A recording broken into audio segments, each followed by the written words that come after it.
Hello, my name is Fiona Bengo, and today I'm going to talk about the project called Making the Call. And in this project, Don has already visited the Dr. Fidel's practice, and he has already seen it to see the viability of purchasing it. Now he wants me to try and assess if really we purchase that practice, will it bring for us profit, and also will it help boost the quality of health of patients. So on this slide we have the outline, and in the outline we have some questions that Dawn told me to go through in order to find out if really we can purchase the practice. So the first question is, does the practice generate enough cash to cover its current obligations? Secondly, is the practice likely to be able to meet its long-term obligations as they become due? Third, is the practice increasing its patients' encounters and collecting its accounts receivable in a timely manner? Fourth, what is the practice net worth or equity, and is it improving?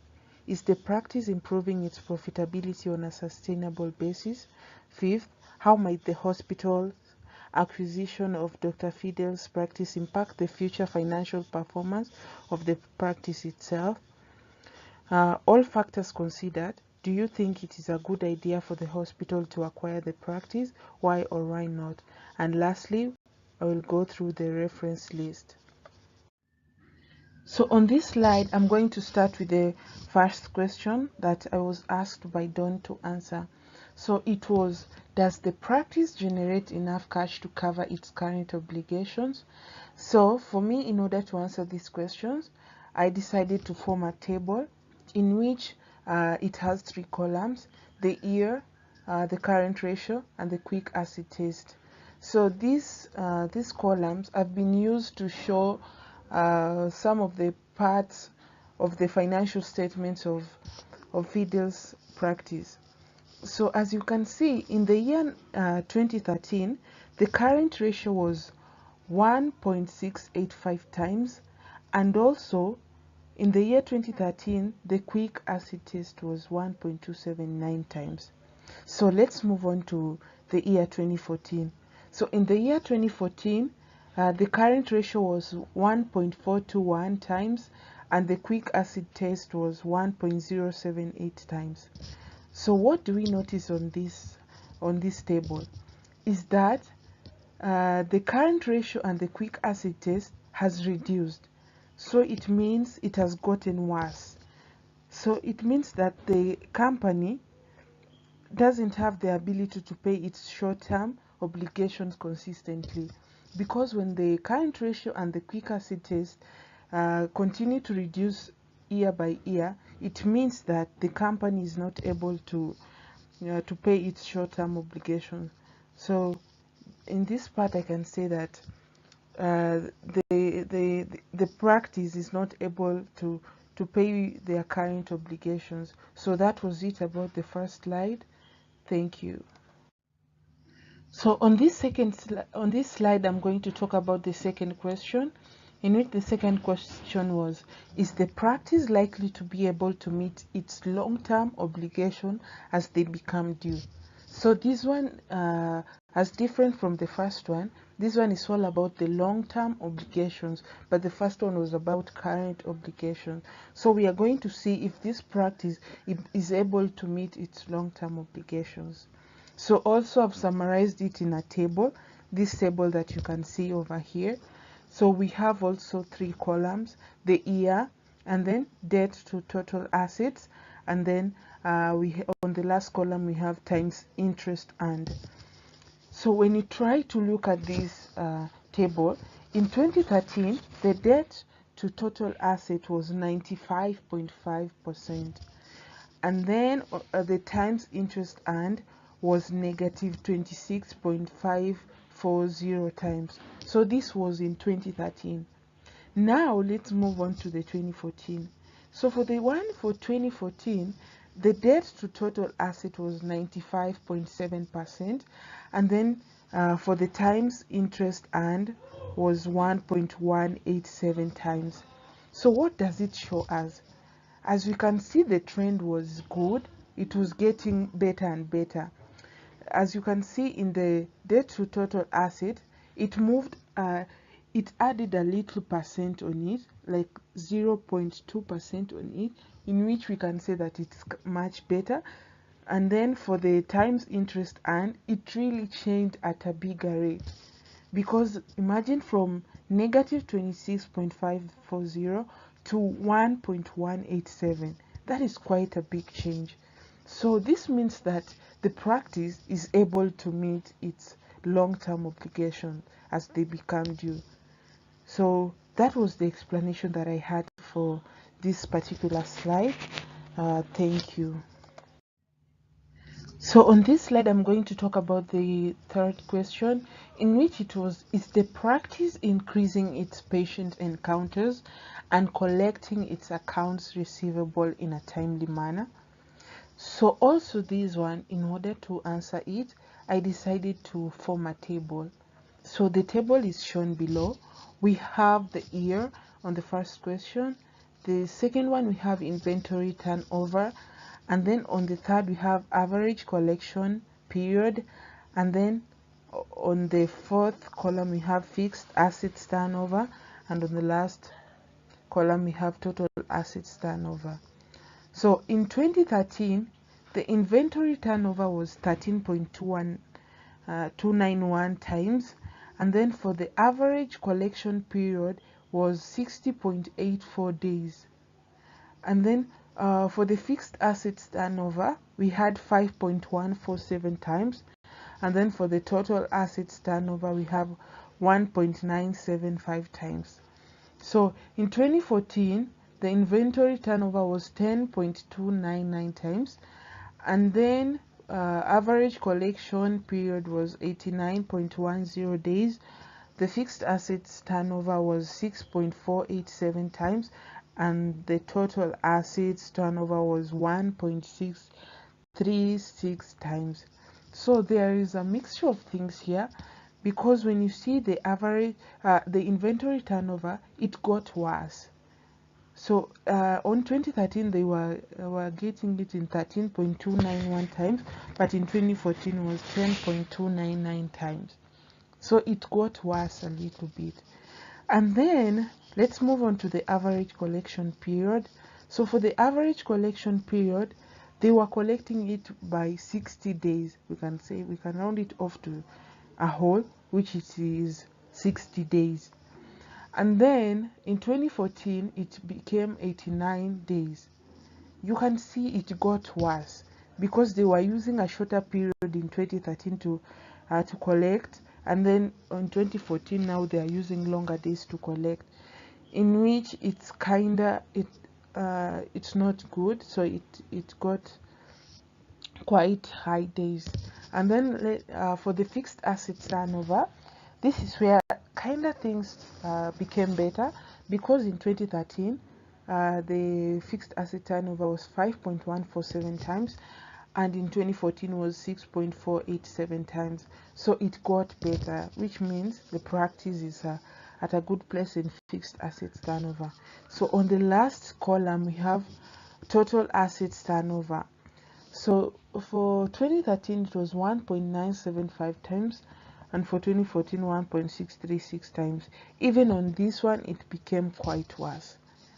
So this means that in general, the practice, like, it's not able to increase its patient encounters and collecting its accounts receivable in a timely manner. So that was it about this slide. Thank you once again. So on this slide, I'm going to talk about the fourth question, in which it asks, what is the practice net worth or equity, and is it improving? Is the practice improving its profitability on a sustainable basis? So let's also look at a table here. So we have 4 columns here. We have year, profit margin on revenue, return on total assets, and then return on equity.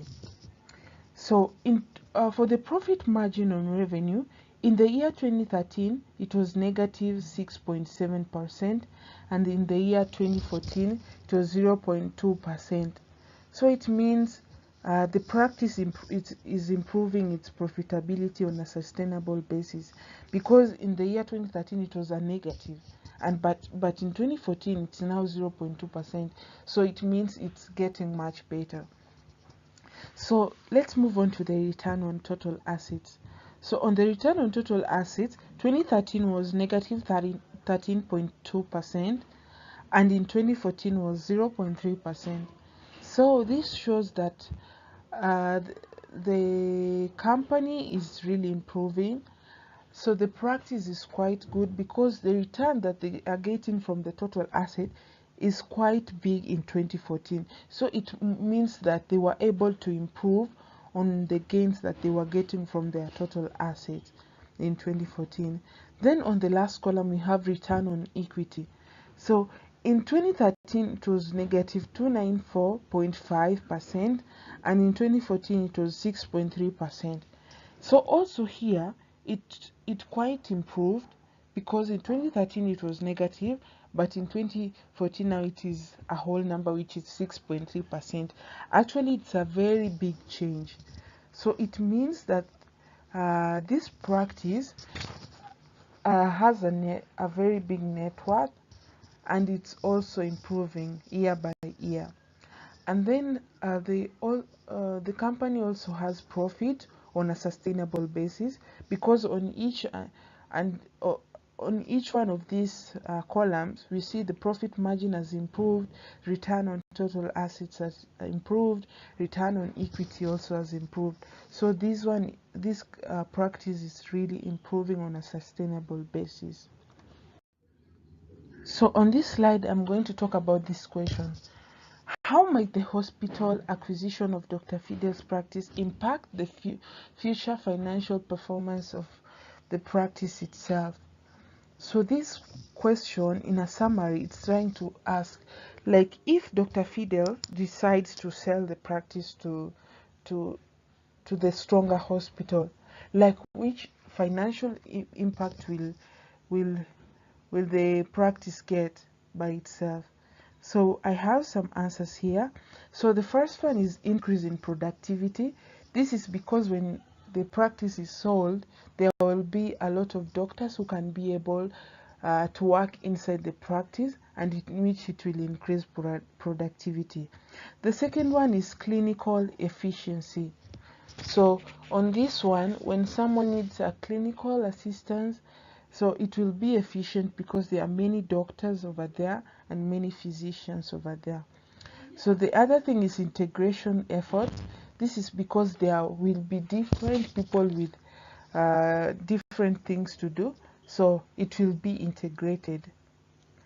And then the fourth one is quality, safety, and patient satisfaction.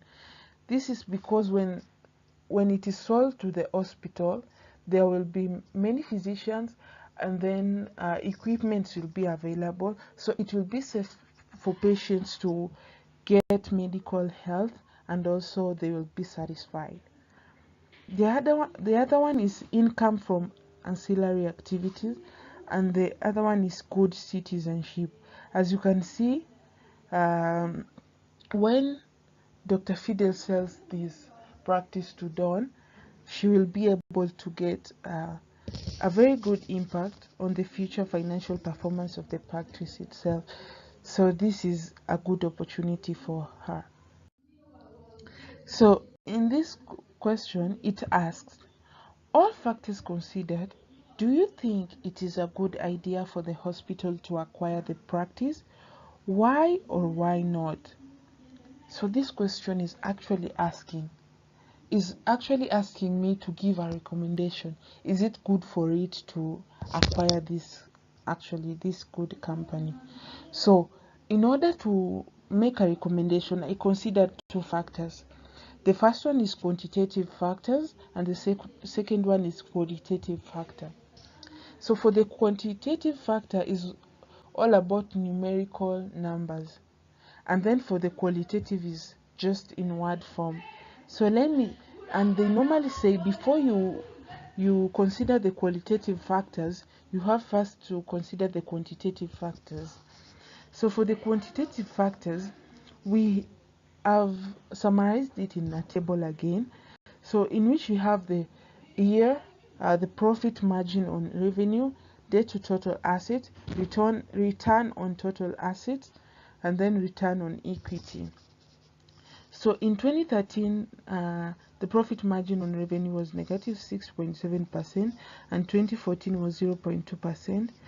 The debt to total assets in 2013 was 95.5%, and then in 2014 was 95.7%. Return on total assets in 2013 was negative 13.2%, and 2014 was 0.3%. And then on return on equity, it was negative 294.5%, and in 2014 it was 6.3%. Like, what do you see here? You see, like, this practice has been able to improve, like, from the way it was in 2013 to 2014. So I will recommend DOR to acquire this practice, because it is really making a change both in the revenue part, the profit part, being able to satisfy a long-term obligation, then the returns on total assets, and also return on equity. So it will actually be a good deal, because they will be able to get profits and also a lot of assets. So when they acquire it, they will be able to have a lot of patients and customers who can be able to come to the hospital. So we can just make a pause on there in order to find out what the qualitative factors say, so that I can summarize actually what should DON do. So let me leave it at that point, but on the next slide I'm going to talk about the qualitative factors. So this slide is the continuation of this question. All factors considered, do you think it is a good idea for the hospital to acquire the practice? Why or why not? So here, as I said earlier on this slide, I'm going to talk about the qualitative factors. So we have some qualitative factors to consider before deciding of what the next action will be. So the first qualitative factor is that the office manager confided that Dr. Fidel voluntarily took a large pay cut in 2014 because she wanted to improve the practice's profitability in anticipation of a sale to Memorial Hospital or another buyer. So as you can see, this Dr. Fidel is really dedicated, and she wouldn't like her buyer to get some losses. So she decided to take this large pay cut in order to improve the practice's profitability. So this was a good action to take. So the second qualitative factor is that Dr. Fidel's practice is responsible for more than 250 inpatient admissions and 1,100 outpatient diagnostic and surgical procedures per year at Stronger Memorial Hospital. As you can see, this is quite a good number, because if you have more than 250 inpatient admissions and 1,100 outpatient diagnostic, so don't you think this can bring a lot of profit to the Stronger Memorial Hospital? And also the Stronger Memorial Hospital will be able to fill all the beds which have been empty in their hospital, and they will be able to offer quality health. So the third one is local medical office space is at a premium, and Dr. Fidel's office is considered to be in a prime location in a growing community adjacent to Stronger Memorial Hospital. Even the location of this practice is really good, because it is in a place where there is a growing community which is adjacent to Stronger Memorial Hospital. So actually, considering all these factors, this is really a good step, because I will just suggest for Dr. Dawn to just take this offer that the practice is Dr. Fidel is trying to offer to him. So as we have compared both the quantitative and qualitative, I've really seen that if this practice is given an opportunity to stand again, it can really bring profit to the Stronger Memorial Hospital and also the practice itself. That's why I recommend Dawn to take the offer that is being given by Dr. Fidel. So on this slide, I can see we are coming to a close of this presentation. So I have some references. So references means where I got my information. So it didn't just come from the blues, but I got the information from somewhere too. So the first one, we have some informations here. So if you want to learn more about what I've talked about earlier, you can just decide to visit these references and it will really help you. I've also included the links and everything. So that was my time, and I really thank you so much for your attention. It was really nice to present this information to you, and I hope you will learn a lot from it. So if you have any questions, feel free to approach me after the session. Thank you so much once again.